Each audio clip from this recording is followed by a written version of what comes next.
Welcome back to the Wattworks BMW 318 Ti rally build. This is installment number 5 of the series, and still getting there. Slow and steady wins the race, I guess, but we'll rally next year. We're not going to make the Black River stages up in New York in September. There's no way I'm going to have the car done in time. It was a good dream to have it done in a year, but I think Sandblast Rally is going to have to be my first rally.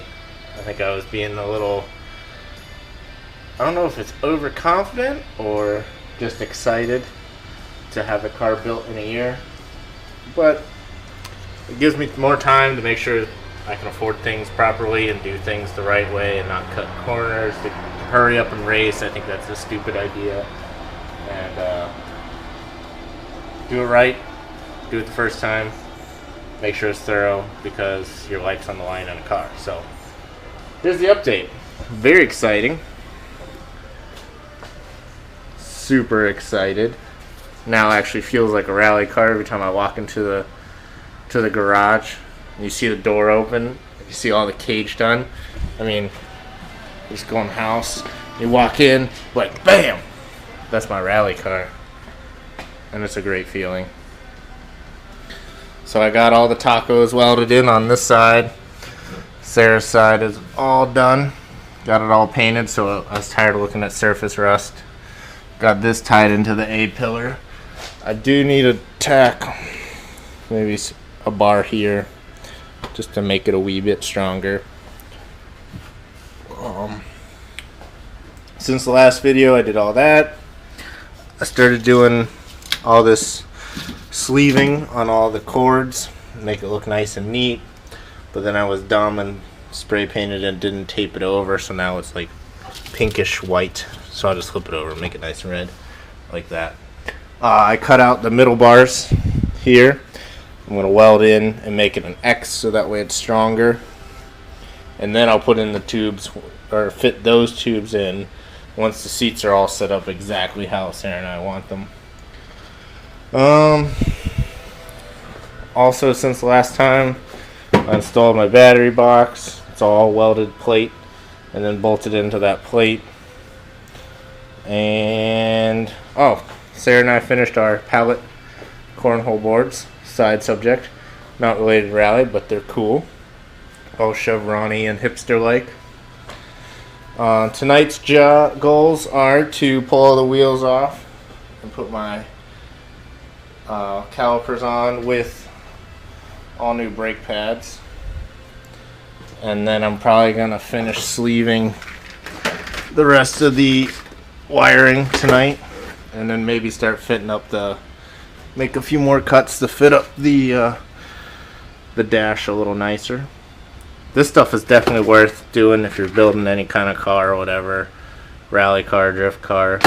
It just makes things look nicer, cleans it up. It's fire resistant, so if you do have to do a weld, you don't have to worry about, some spatter landing down in here and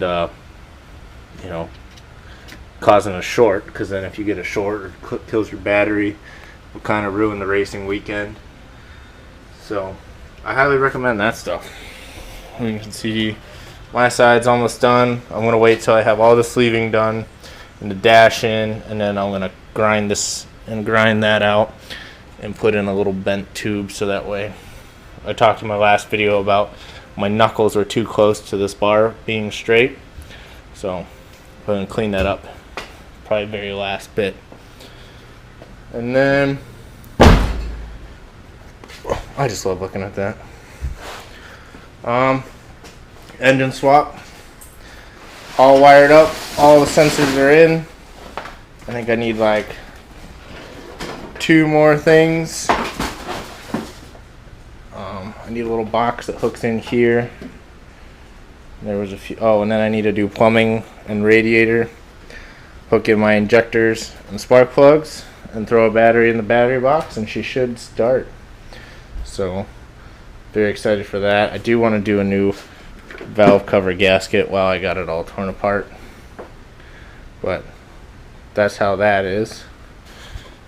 And then you'll notice this is on because we were building the first ever Wattworks bash bar for the E36 chassis.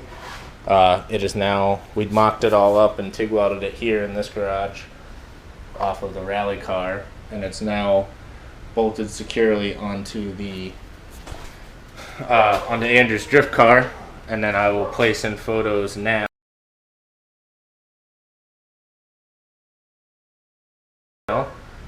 of the bash bar on the drift car with the bumper skin on and non-bumper skin. So it'll be naked and then with an M3 bumper skin over top of it. So I made them, so we made it so it fits both. So if you're at the track, you don't want to destroy your nice M3 bumper or non-M3 bumper, I plan on making a non-M3 bumper for this car. So you can run it with the bumper, without the bumper, whatever you want. And then I will be selling those on the website for about $250 a piece. There's going to be a top bar and a lower bar. Well, you'll see in the picture. I'm going to add it here in the video. That's probably a, never mind. And then I'm also going to make rear bash bars. Probably 2 tubes that run across here, or one big tube. And it's going to come down in a hoop, and then have a jack point here, so you don't have to go all the way in to here to catch the diff and subframe. So I'll put a nice little mini rear bumper that'll work for both rally, drift, street, whatever you want to call it. Very versatile. And I think that's it. That is update number 5. I rambled a little bit, but you kind of know where I'm at. I'm almost done with the majority of things. It seems like I've reached the point where I just got to button up a lot of projects. So that's what I'm going to start working on. And subscribe if you don't already. And check out my Instagram at Wattworks, or my Facebook page, Wattworks. And then my website, wattworks.myshopify.com. You can see a lot of the stuff I build for the rally car and the drift car on there. I save all the dimensions and record everything, so that way, since I've gone and made it already and someone needs the same part, I can just go ahead and recreate it for you, and that'll help fund, you know, tires for the rally car and the drift car and all that stuff. So hoping to build a brand out of it, hoping to build a racing team out of it. So check out Wattworks, support the cause of racing, and I hope you like the video. Thanks.